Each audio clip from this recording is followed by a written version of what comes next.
Welcome to Tenor Tech, where I solve the problems you didn't even know you had. You begin by securing power and data. Charge the Pixel to at least 50% or plug it in because interruptions can corrupt the install. Make a quick backup to Google Drive so your apps and photos are safe. This protects you if you must factory reset. Once done, connect to a stable Wi-Fi network, free up a few hundred megabytes if needed. Then open Settings, Right Arrow System Update to check for Android 16 and tap Download when available. You'll watch the package download. Keep Wi-Fi active because mobile data may be limited or slower. After download, the phone verifies the integrity of the update. This prevents corrupted files from installing, so be patient and don't interrupt settings.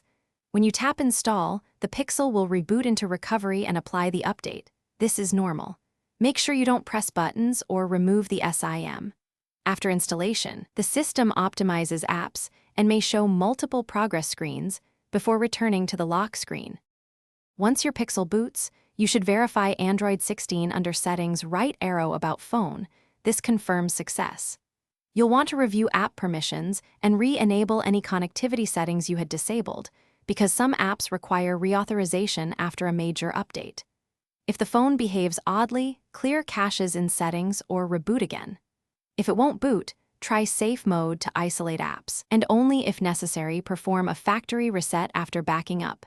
This clears persistent problems but erases personal data, so use it as a last resort. Thanks for watching. Subscribe to keep your life in tune.